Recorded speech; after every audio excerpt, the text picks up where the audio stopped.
What is up, everybody? Welcome back to MLB Swing for the Fences here on the Run Pure Sports YouTube channel. It's Tuesday, May 20th. We got a 10-game baseball slate to talk about.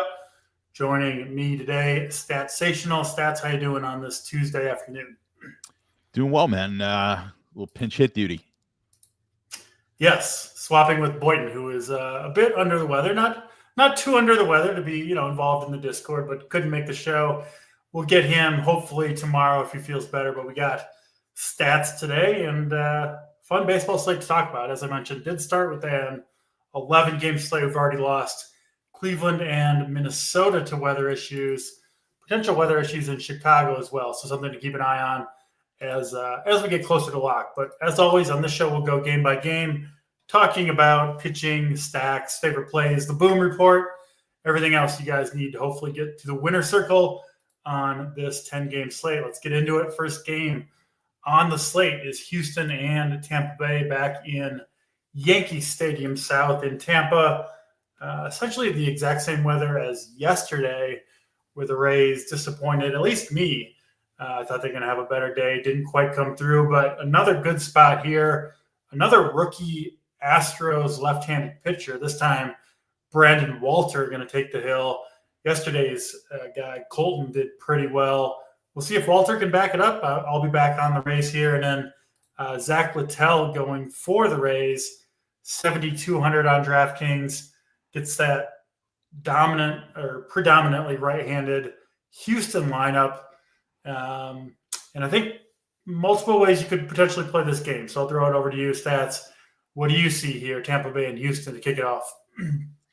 Yeah, I know a lot of people like Tampa. I like the Tampa batch yesterday also, but the problem you were having is if you wanted to get those Philly stacks in, which I did, you had to find some cheaper pitching. So I wound up getting a little lucky there and went with that Houston pitcher, Colton, and got enough points for me for sure. So we'll see if we can find some of those cheaper pitching options again tonight. But yeah, as far as this game goes, I won't be playing the pitchers here, either pitcher. Littell ranks down. He's my 11th pitcher on the entire slate. Don't particularly like the Ks from him.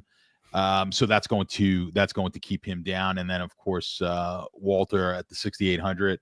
I'm looking for cheap options. This just won't be it here either. So just again, not enough strikeouts from either one of these pitchers. And when the boom report will be out after the show, once we get more lineups in, but I think you're going to see quite a few of the Rays up near the top, as well as some of these Houston bats also. So I think they really work well. We're going to be focused on cheaper pitching and maybe cheap secondary stacks with this Philly game today. Of course, the Dodgers are always expensive. I think you get, I like Jansen here at the catcher, 2,400. I think that's a nice option to offset some of the higher prices that we've got. Christopher Morel continues to be, I think, a pretty good value at 3,600 each and every slate. So those are a couple of and Jose Caballero I like quite a bit, 3,400. So we've got a lot of cheap options. You've got a lot of bats in this game at 4K and less, both sides. Christian Walker on the Houston side, Paredes on Houston. There's a lot of bats here that I think would fit in nicely as a 2- and 3-man stack to go with maybe a Philly stack that's a bit more expensive. Yeah, I mean, the Houston guys, I know Colton did pretty well yesterday, but like these guys are not really in the plans for Houston in terms of eating innings. They just kind of run a little bit short of pitching right now. Even the bullpen's been used. So I do think the Rays are kind of due, say that term tongue-in-cheek a little bit, but I do think they could potentially have a big game here. The ballpark models, I mean, specifically home runs out to right field with this wind and weather, almost off the charts numbers in terms of easy. I mean, any just well-struck fly ball out to right center field, got a really, really good chance of going over the wall. Like Caratini's yesterday, I don't think was hit all that hard. You just get it up in that wind and the heat and humidity, and can get it done. It looked like yesterday, like all the Diaz, Camporeale, Morel, the guys that I was on, it looked like they were almost like trying too hard to hit it that way and kind of aiming out to right field, and then had their timing all off. But I bet they get it going here. So I'm back on the Rays. I'm with you, Stats, where we'll talk about Phillies and Coors Field, but like it's such a incredible spot. I mean, even in comparison to the rest of the slate, that it makes me, same as yesterday. I know the Phillies, didn't absolutely crush, but like I'm willing to sacrifice some of pitching to get those Phillies bats in there. Littell was one of the guys who I think should be okay, just given the dominant right-handed heavy lineup from the Astros. Obviously don't love the park, and Littell is not an exciting pitcher, so I understand him not making the cut. I just think he's got a pretty good shot at 12 to 15 fantasy points at 7,200. So honestly, was kind of not that excited about him, and the fact that you have him down at 11th, maybe I'll try to look elsewhere. But I'm trying to save money. I like to do it at pitching anyway, but especially on this slate, I do think it's the way to go if we can find some viable pitchers that won't absolutely blow us up. So both on the Rays side, what about the Astros side of this one, Stats? I know you're not big on Littell. Any Astros make the cut for you as prominent plays? Yeah, I was mentioning it earlier. I mean, we've got some. You've got pretty much the whole lineup here is 4K or less. So I mean, Walker rates out to be one of the best options on the entire slate for me.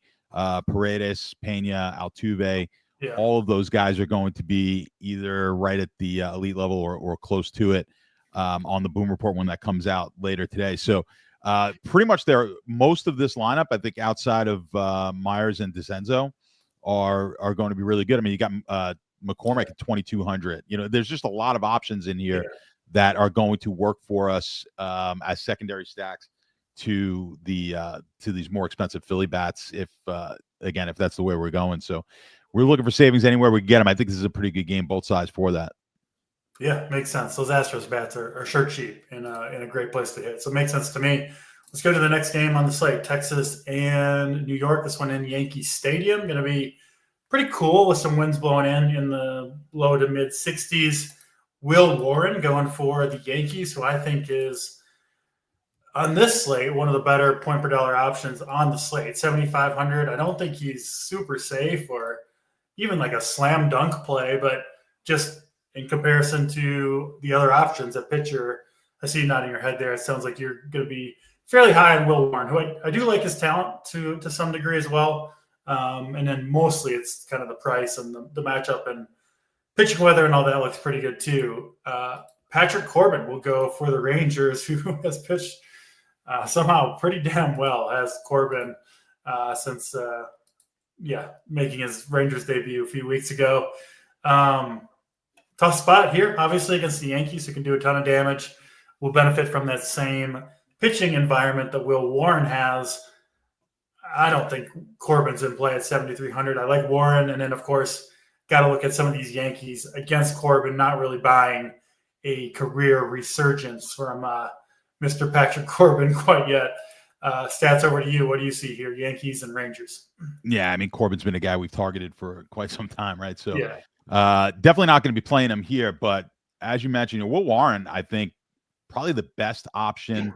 That's sub 8K, cheaper end pitching options on the entire slate. I got him as the second best pitcher tonight.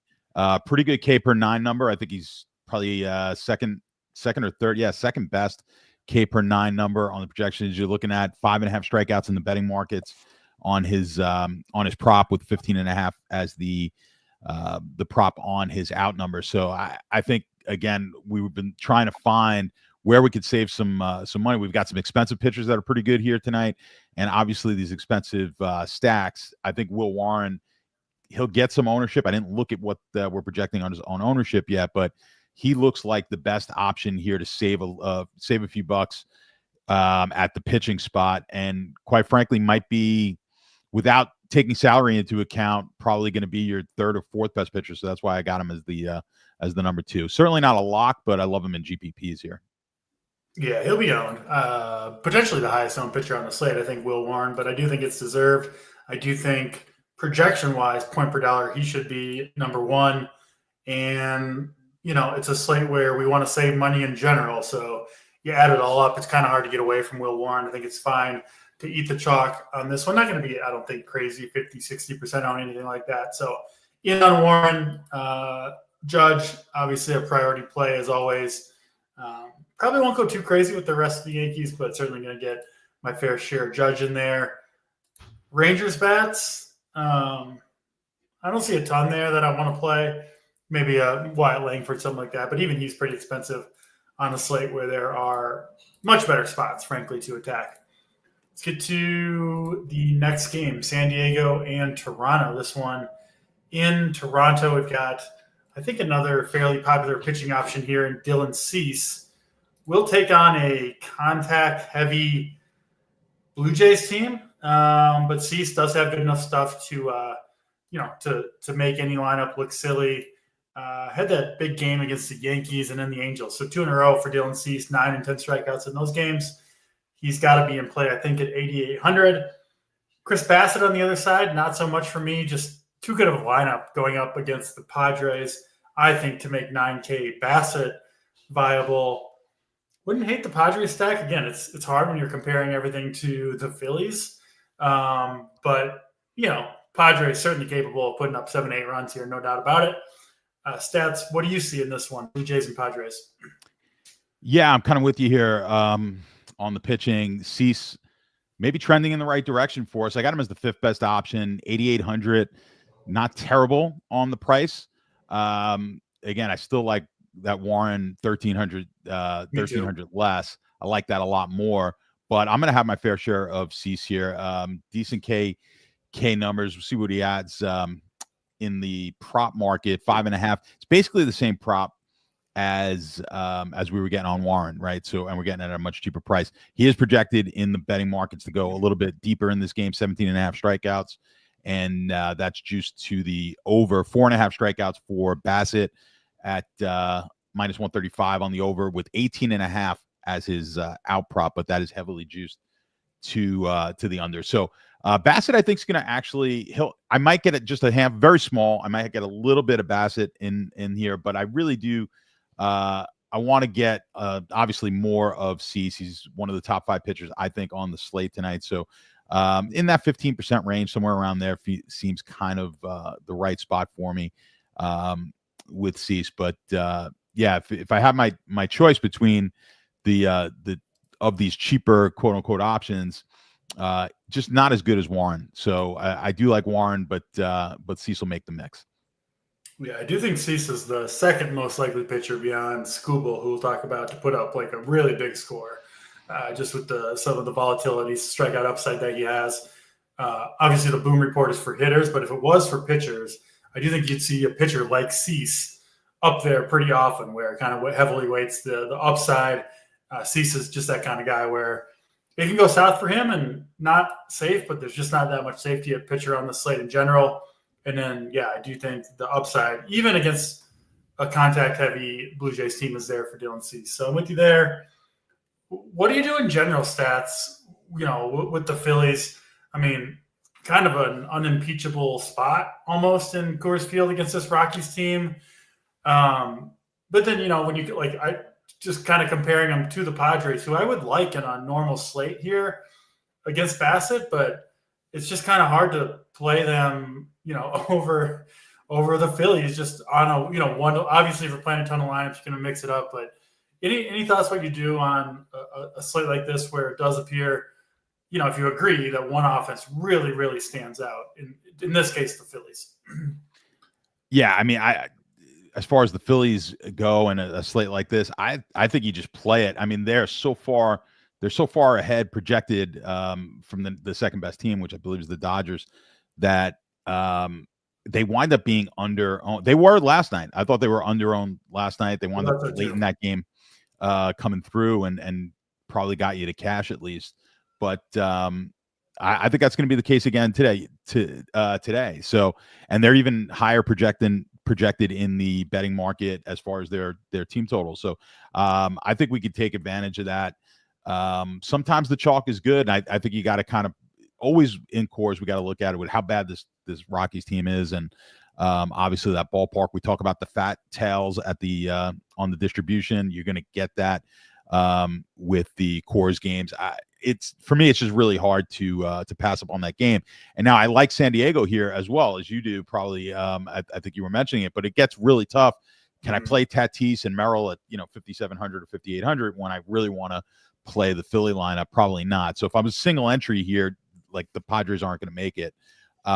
If I was playing, well, obviously in the 150, they're going to make the cut. I'm not going to have all Philly lineups, but I think if you're playing like a 3 max or anything like that, I think you just play Philly stacks, Philly as your main stack, and then figure out what your secondary stacks are going to be with it. I just think it's going to be hard really to use San Diego as a secondary stack here. I don't necessarily like the cheaper San Diego bats. I do like their expensive bats, but not as much as the Philly bats.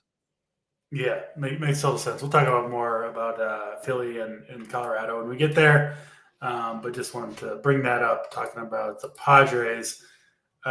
We get to this potential second weather game here, White Sox and Mariners at Rate Field in Chicago. Very similar weather if it does play to yesterday, where it's going to be cool, winds blowing in. We saw a low-scoring game there. I played a lot of Davis Martin, who I think he almost got through 7 strong innings, did pretty well, and might do something similar tonight with Bryce Wilson if he is indeed starting. I'm kind of seeing him in and out of the projected starting lineup. So I think it's going to be him at 5K. If it is him and the game does look safe to play from the rain, I do kind of like him in the same way that I liked Martin yesterday. Just high strikeout Mariners team in a really, really tough hitting environment. And most importantly, stats is the 5K price tag if we do have that option. So I'm looking at that on this particular slate. Obviously, it relates very closely to wanting to get as many Phillies bats in there as possible. And then the other side of that looks like something of a bullpen game from Seattle. Going to be Legumina to open, and Casey Lawrence as the long man, probably 3, 4, 5 innings out of him. Let's, I guess, talk. I'll look up the weather here stats, but obviously talk about this game as if it's going to be safe to play. White Sox and Mariners here. Yeah, I think weather-wise, I think we're going to be okay. From the last I looked before we got on the show, the betting markets have Hauser and Hauser's K numbers. Okay, right? They changed it on me then, yeah.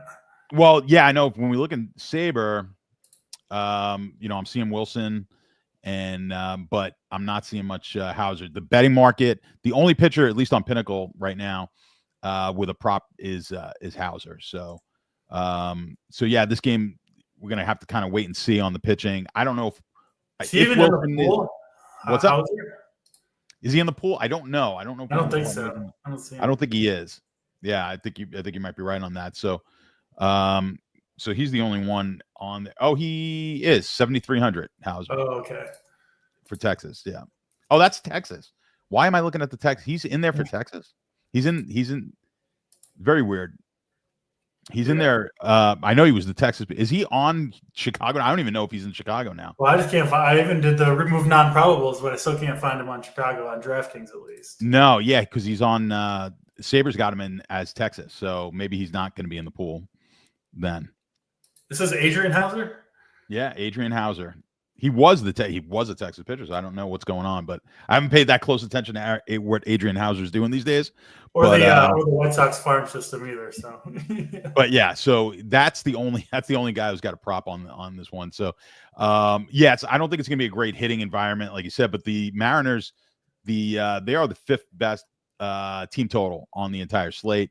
But we may be capped, maybe the opposite of a Coors type of game.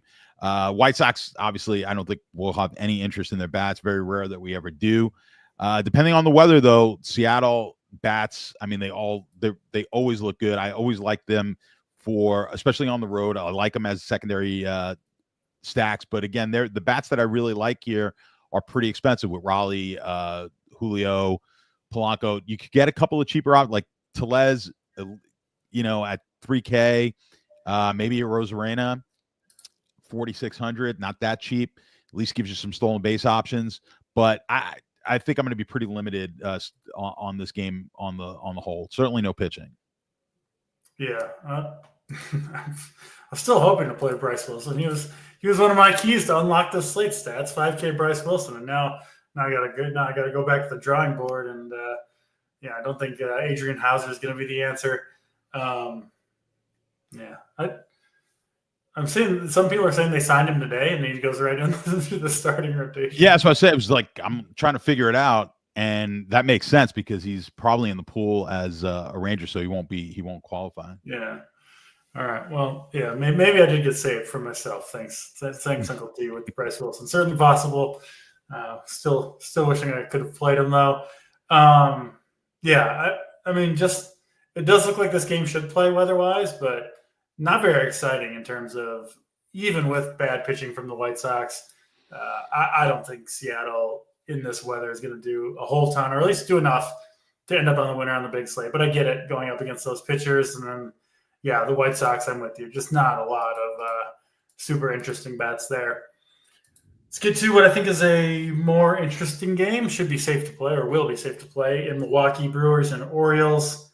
Rookie Logan Henderson going to be going for the Milwaukee Brewers here. He's made 2 starts, and they've both been really, really good, both kind of metrics-wise and on the surface numbers. Cleveland and the A's separated by a couple weeks, but 7 strikeouts in one, 9 in the other, 5 and 6 innings. Been pretty effective at the minor league level too. I'm not sure to the extent to justify a $9,500 price tag for Logan Henderson, and I'm definitely not playing him at that price tag, but it looks like a pretty decent young pitcher. And then Keegan Aiken going to start for Baltimore.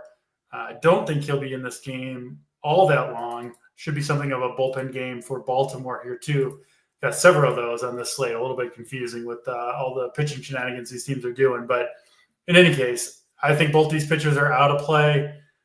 I do think 2 moderately interesting offenses, facing some again, I don't think Henderson is a world beater by any means. So I do have a little bit of interest in that Baltimore team. What are you doing with this one, Stats? Brewers and Orioles.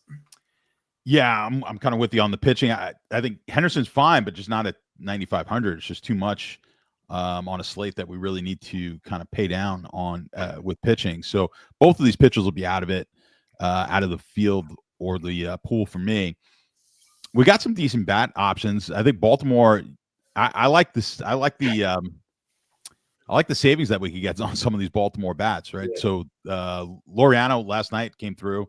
I had him in. I actually had him as a one-off to fit in, and he might fit in again here tonight at that price at $3K. So I like Laureano. Kierstead, is that it? Yep, Kierstead. I never get it right. Yeah, Kierstead, 2,800. So we've got some cheap bats on the Baltimore side that I like. More so than Milwaukee. I think the Milwaukee bats are a little bit more expensive, going to be a little tougher to fit in. Churio is going to be one of the better options for both teams here, but 4,500 along with Mullins on Baltimore side and Henderson, they're all in that $4,500 to $4,700 range.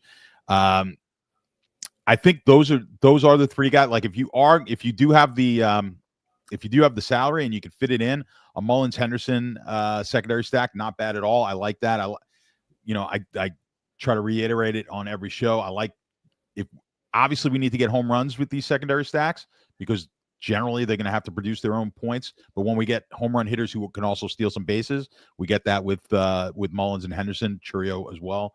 I like those as secondary stack options. So if you somehow find yourself with over 9K to spend on a 2-man stack, they're not a terrible option here. I like Baltimore. Yeah. Henderson better against righties or lefties. Looking at his stuff, I think he'll be pretty neutral. It looks like one of his best pitches is a changeup. So normally those types of pitchers do well against opposite-handed batters. Mm-hmm. But also we're talking about a pitcher. He's like, 92, 93 with the fastball, and then his secondary pitch is a changeup. Like it's tough sledding being successful long term with that type of arsenal coming out, especially if you haven't proven it. So I'm kind of thinking, Stats, that this may be a spot to, it's like he's priced all the way up to 9,500. So it's people kind of assume that the Baltimore is drawing dead or something. I just don't see it that way whatsoever against Logan Henderson. I know he's been good through 2 starts, but obviously a very small sample size. And these Orioles lefties, Holiday, Henderson, I think O'Hearn, Mullins, Kierstead, like you said. And then the righties are cheap, right? Mountcastle and Laureano. So I think this Orioles team makes a decent amount of sense. And yeah, you get them cheap, kind of fit them in there with the Philly bats if you want to. So I'm in on Baltimore here. Next game up is Detroit and St. Louis. Summer in St. Louis for this one, going to be in the upper 70s, some humidity, winds blowing out to center field. Will be, I think, the best hitting conditions they've had in Busch Stadium probably all season long so far. I'm sure they got some hot days coming this summer, but ball will be flying here in Busch Stadium. Eric Fetty on the hill for the Cardinals had that brilliant start. Was it 2 starts ago, I think, for Fetty? Had the complete game shutout. Yeah, against the Nationals. 8 strikeouts, 42 DraftKings points for Fetty in that one out of nowhere. Might have to do something like that to match Skubal in this one, who continues to dominate. Has had some tough matchups, but pretty much gets it done time and time again. Know what to expect from Skubal. I will say, not the cleanest of matchups for Skubal against a Cardinals team that is showing kind of surprising signs of life this year. They've got a few guys who are swinging hot bats right now. Nootbaar, but even Wynn, Contreras, Herrera, I absolutely love. Lefty masher. So, and then you throw in the price, right? Stats 11.5 for Skubal on a night where we really want to pay for some of the big bats and Coors, and even Judge and Ohtani are in pretty good spots. So I kind of don't want to pay this price tag for Skubal, but I do think he's clearly the highest projected, raw points pitcher on the slate. Just not sure he's the path to the top. Not a ton of interest in Fetty for me here, but kind of maybe a Zach Littell type play if you want to go there. What are you doing here, Stats? Skubal, Fetty, St. Louis, and Detroit. Yeah, you nailed Fetty. He's right there with Littell as far as obviously the price and where I've got him. I've got him just slightly ahead. Maybe he gets in a couple of lineups because out of 150, because I'm going to have to get some of these cheaper pitchers in here and kind of mix it up a little bit with the more expensive bats that I plan on kind of shoving on. But yeah, listen, Skubal is the number one option on the entire slate. As you said, at 11.5, I don't know if he winds up being my number one pitcher when in my 150 build. So if you're just looking at it in a vacuum, then Skubal's your best option by far here, I think, on the slate, but with probably the best upside. But yeah, I'm gonna have to be limited. I don't know. They've got like 27%, I think, in over on Saber on his ownership. I think we're gonna have to get underneath that. It's gonna be tough. Yeah, under on that, and trust me on this one, Stats. Get some Ivan Herrera into your life. Last time, big on him was against Cole Reagan's 25 spot at less than 1% owned. Going to do it again tonight against Skubal, probably at, I assume, a similar ownership. So this guy just zero ownership. Yeah, just absolutely destroying lefties. Honestly, won't be surprised at all if he gets Skubal for a long ball in this one too. Badu is the guy, though, because Detroit, I think Badu's the guy that you could really put in, that you might be able to fit in with some of these expensive stacks. So 2,500, I like Badu. The Carpenter's always a good option in one-offs with Torkelson. So if you've got the room, if you could play a 3-man stack from Detroit and kind of fit Badu in there at the 2,500, he'll help you out. I like Detroit secondary stacks. Yeah, I'm not going to get too excited, or maybe I'll have to make sure Herrera's in there just in case. But honestly, he's actually my number one bat in the entire lineup for St. Louis, and then there was nobody else. So yeah, it makes sense. I think he's by far the best one, and yeah, I think we're going to see runs in this game, even with Skubal on the hill. The hitting conditions, and I think Carpenter, Green. You mentioned Badu. But yeah, I mean, all these guys I think are reasonable plays, and just a hunch, but I think this game's going over the total. And I bet we see 10 plus runs between Detroit and St. Louis. I'll be mixing and matching pieces from both teams, obviously led by my guy, Ivan Herrera. To get to Coors Field, we've talked about it in passing quite a bit already, but the Phillies and the Rockies going to be warmer today in Coors, around 70 degrees. Still some stronger winds projected to be blowing in from center field, so not I guess, a perfect weather spot for these offenses. But man, everything else for Philly looks looks amazing.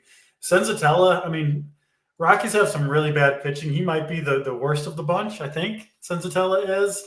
And I talked about this with Big T yesterday, but this Rockies pitching staff, I mean, it's been all year, but they are in for a world of hurt in this next coming week.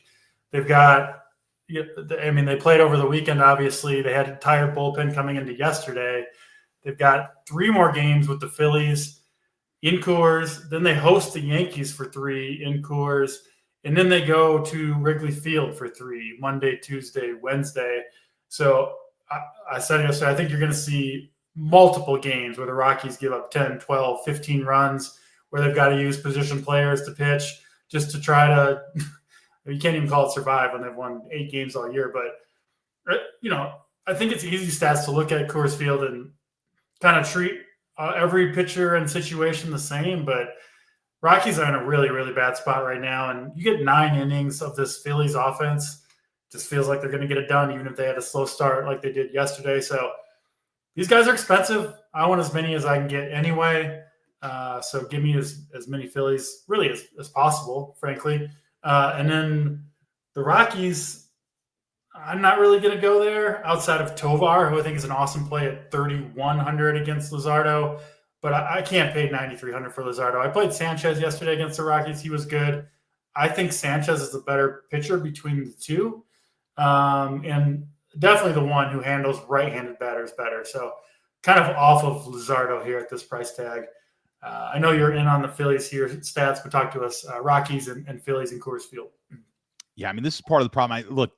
They're bad regardless of what ballpark they're playing in, but It's hard to build a winning team in Colorado just for that fact that you're going to beat your pitching staff up in that park, whether you have a good staff or a bad one. So I think that makes it really difficult to build a competitive team there. But I mean, I've got Luzardo as the 3rd best option here. Again, the price tag 9,300. It's a little high. I wound up getting off of Sanchez last night because of that.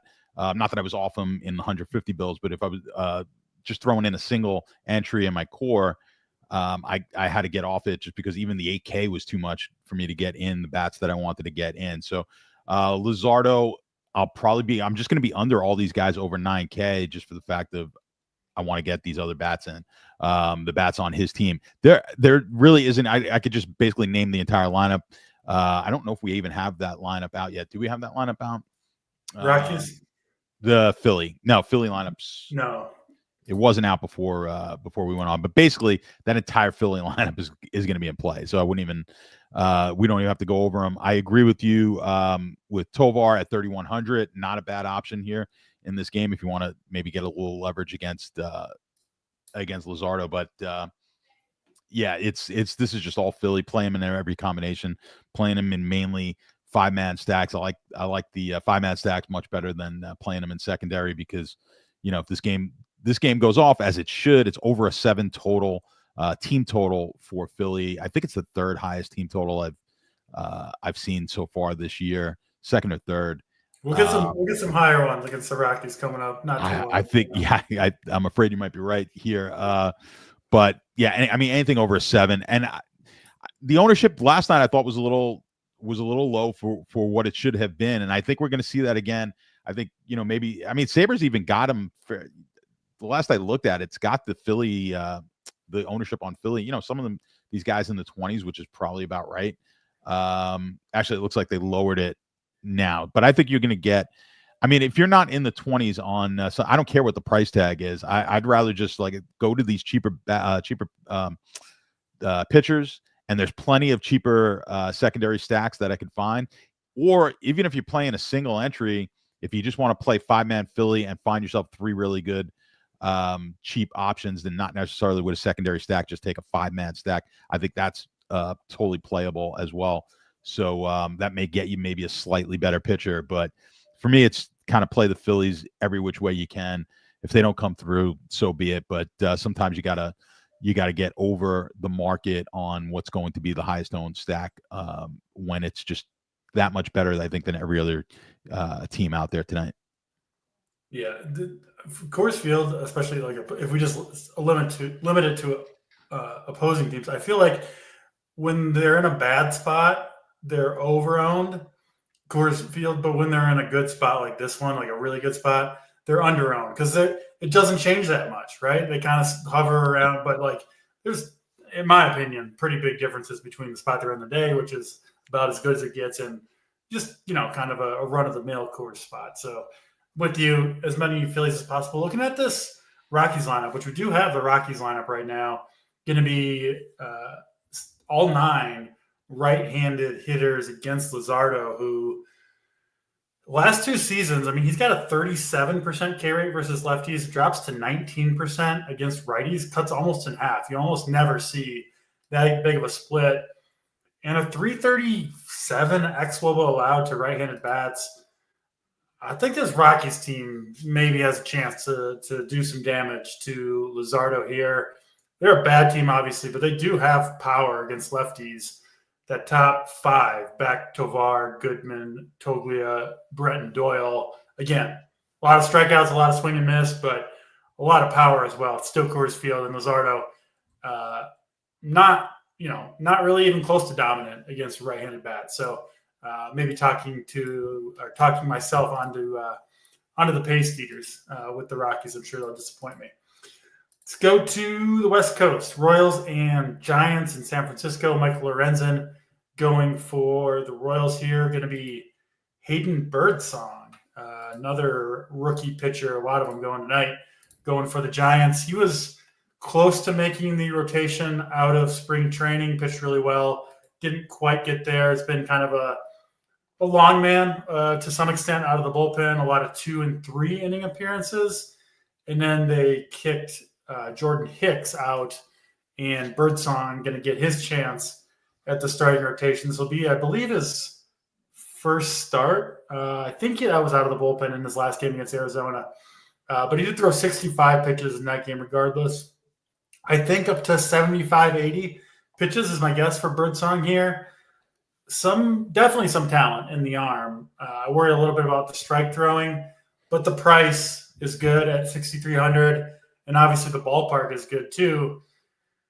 I wish the strikeout matchup was better against the Royals, but on this slate at 6,300, I'm still willing to roll the dice on a Hayden Birdsong. Not a ton of offense here for me. Stats, what do you see? KC in San Francisco. I'm with you, man. Like, I think this is our best shot at someone under 7K, 6,300 the price. I got to have some Birdsong in the mix. Like you said, the walks, the control, a little bit of an issue, and a pitcher who I think probably, you're right, about 80 pitches today. The market's 4.5 on his K prop, and that's juiced to the under. They don't have a number, at least on Penny yet.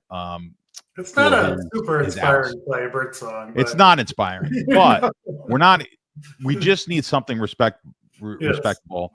Yeah. With what we're hoping is to be, some sort of, 12, 13 runs or something like that on that Philly game. If that doesn't happen, it doesn't really matter anyway. So we need to, the Philly bats are just going to have to be that good. And I think Birdsong might actually make it into the core for that reason for me tonight. We shall see. But I need that savings. Warren, I feel a whole lot better about it, the 7,500, but those might be your 2 best options. Cheap options on tonight's slate. So I like the strikeout potential. I think his K per 9, he's a guy who has the ability, even if he throws 5 innings, to get you 6-7 strikeouts. So I like that. It's just going to be the control. That's going to be a big thing. So a guy who only has 80 pitches, if the control's not there, we are just not going to get any points, not going to get enough strikeouts or outs in general in this game. But I think we do have some upside for Birdsong. Lorenzen, not going to touch. And the bats in this game, I just completely hate. Just don't like bats on either side. So I'm going to stay away from the bats, and it's going to be a Birdsong, and that's about it for me on this one. If I knew exactly this, without even knowing runs and everything else given up, I would play Birdsong for 5 innings and 4 Ks. Yeah, I mean, if God forbid that's enough to get, if he got a win out of that as well, you'd be ecstatic. Maybe 1 run. 5 innings, 1 run, 4 Ks. It might be good enough. I would, if you could guarantee me that line, I would load up on some Birdsong. I do think it's that type of slate. He's cheap enough to do it. So yeah, I think the answer is yes. That could easily be good enough for Birdsong. It's not going to be the SP1 or SP2 on the day, but if he's less than 10 points shy of whoever is, you can make that up with the savings. So that's the deal with Birdsong there. 2 more games to talk about. Let's go to the other minor league park in Sacramento for the A's and the Angels. Kyle Hendricks going for the Angels here. Obviously a pitcher to target against.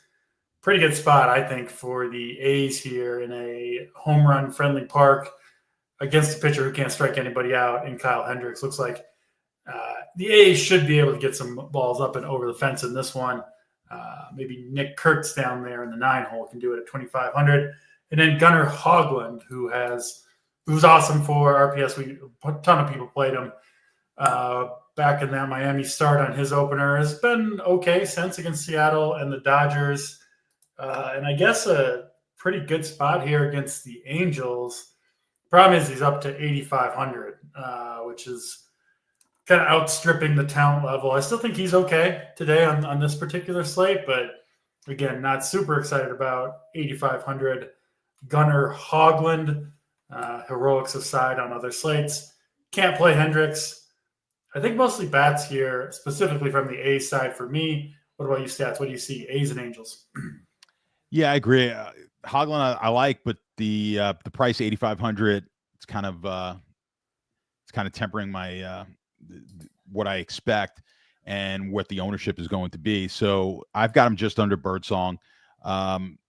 No interest, obviously, in Hendricks. Not going to strike anybody out. So one of the worst options on the entire slate. I think, yeah, offensively, I do like these A's bats.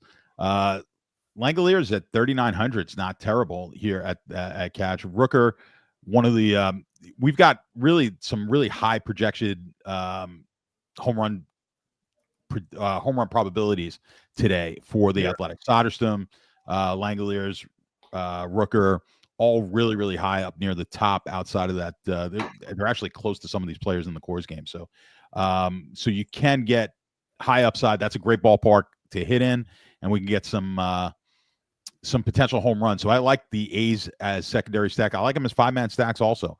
I like the A's bats, and I think the Angels are in play as well. The Angels have a lot of pop. It's been kind of hit or miss sometimes here with the Angel bats. They could throw a lot of zeros up there, but at the prices with Soler and Ward, 3,400, 3,500. I always like playing those guys. I think we get some pretty decent value. There's pretty much value on both sides of this game in the offensively, and I like most of the bats for this game. So I think look to this game as a really good game to pair up maybe with Philly and get yourself some cheap bats in the lineup. Yeah, makes sense. Moncada let me down yesterday. I'll be going back to the well, assuming he's in the lineup today. And yeah, I think these A's bats have just as high a chance as home runs as just about anybody. Soderstrom, Rooker, Langoliers, Nick Kurtz if you need a cheap guy. Butler looks good. Yeah, this A's team looks like a pretty good spot for them. Angels going to be popular? I assume not, although they are cheap. So I guess they'll get some ownership. But I don't think anything too crazy. They're projecting, in the 10% range on Saber. I think that might be right. Yeah. Makes sense given how cheap they are. Taylor Ward in particular have been really hot, 3,500, probably in the 3-hole. Good spot for him. Let's get to the last game on the slate. It is the Diamondbacks and the Dodgers going at it again. We've seen some wild games between these two teams. D-backs yesterday put a hurting on the Dodgers early. They'll face Yamamoto here, who's been awesome this season, but D-backs did get to him 2 starts ago, and they get him again here in LA. Pretty good hitting weather. This Diamondbacks team is dangerous. No Suarez in the lineup, but we do have 2,200 Jordan Lawler, who talented young player, can help you fit in some of those Philly stacks if you want to go in that direction. And then Ryan Nelson going for the D-backs. Probably around 4 innings and 70-ish pitches for him. Then the D-backs will try to get through the rest of their game with the bullpen. Going to be tough, and this is another one where I think we're going to see runs in this game. We have generally between these two teams. I know Yamamoto's a good pitcher, but I think the D-backs could easily get to him here and get into that Dodger bullpen early again. I like the D-backs as a sneaky stack. And then, Dodgers, of course. Ohtani, Freeman just absolutely crushing it. And really, the whole stack's in play. Those two lead the way for me, though. I love this game for offense. Over to you, Stats. What do you see, D-backs and Dodgers? Yeah, I mean, Yamamoto, good pitcher, 10-5 on this slate. I don't like it. Yeah, I just don't like I think his ownership, I think that number in Sabre is actually going to be, it looks like it changed. All right, it was like 20%. Now it's down to 17. I still think that's way too high. It still might be a little high. Yeah, it still might be a little high. We shall see. Because if you're paying up, if you're going to go that, you might as well go all the way and go to Scooble. So you're kind of in between here with Yamamoto. Nelson, of course, not going to get any play at all. But the bats, look, outside of Philly, once you pass, if you're passing up on Philly, then I think you probably are going to have to play the Dodger bats.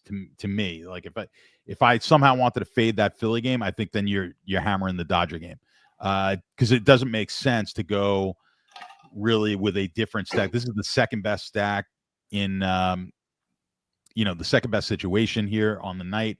You're going to probably get Ohtani. Ohtani will be obviously the highest owned of all the Dodger bats, but you're going to get the rest of that lineup lower owned than you typically would, and that's because of that Philly game. So if there was a pivot off the Philly game, I think it's the Dodgers. I like them quite a bit. It's going to be really hard to fit maybe Dodgers, although we'll see what the lineup looks like when they come out. Maybe you could get Muncy in there with Conforto, something like that mixed in with Philly. But if I was gonna straight out fade the Philly stacks, then I'd have to go to the Dodgers. I don't think there's any reason to go to some obscure stack if I wanted to fade that Philly game. What about the D-backs? You going in on any D-backs here? Yeah, I don't like the D-back side of this game. Maybe as much as you do. And when I ran it, that lineup didn't come out yet. But Lawler, I'm probably, even though Lawler at that really good price, batting ninth, I've got to look at it, but I don't necessarily like the home run potential there. So probably not going to be as big a factor for me, even though the price looks pretty good. I'll be staying away from the Arizona bats for the most part. Do you think this 1%, sub 1% stack ownership comes through with the D-backs for me? Well, I mean, yeah, they're definitely not going to be very owned against Yamamoto. I mean, you're going to get a decent leverage. I don't know. I just don't see it. There's so many good stacks here tonight that that Arizona one seems unlikely, but you like to roll the dice, so I respect it. We'll see. I'm playing some snakes, that's for sure, especially at 1% owned. Yamamoto, get out of here. All right, that is all. The Boom Report will have what the tournament edge, which takes into account where the projected ownership is. So we'll see what that looks like in about 15 minutes. All I need is one piece of content to justify my backs. So we'll send it in there. Stats. That's all 10 games. Let's get to some of the recap stuff. We'll start with pitching. Who's your preferred combination tonight, Stats, for pitching? Obviously, it's all slate dependent, and this is a slate where we might be swallowing a little bit of a bitter pill at pitcher to get to the dessert of the Phillies. Yeah, it's going to be ugly, but I think I might just go with a Warren Birdsong. I might be going that route. It doesn't look like my guy Bryce Wilson is going to be able to tank my lineup, so I got to find someone else to do so. I think that is honestly my preferred combination as well. I just don't want to pay up for any of these pitchers. Yeah, man. I'll join the Stats. I'll join you on the Birdsong and Will Warren hope bus. We'll see how it goes. Favorite stack outside of the Phillies? I think both of us have that as our number one. But who you got? Who else? Yeah, obviously, I think the Dodgers come in as the second best stack here. So if I wasn't going to 5-man the Philly, I'd be using the Dodgers. I would really like the Rays, even after disappointing me yesterday. And then, obviously, I do like the Diamondbacks at kind of an extreme contrarian ownership stack against Yamamoto. Finally, stats. Give us a home run call. Who's going deep tonight? All right. Well, let's see. Let's take the Coors game out of it. Yeah, sure. And let's take Judge and Ohtani out of it because that's always too easy. So I'm gonna go to the Tampa game, but I'm gonna go on the other side. I'm gonna say Christian Walker hits one out. I like the Walker call. I'll go to Coors Field, but the other side of it, and go with my guy Ezekiel Tovar, one of my favorite plays today at 3,100. Been swinging it really well since coming off the injured list a few days ago. That'll do it for this show. I'll be here with Mr. Boynton tomorrow, and we'll, of course, be in the Discord talking weather, all that good stuff, trying to get prepared for this baseball slate. Till tomorrow, he is Stats. I'm DC. We're out of here.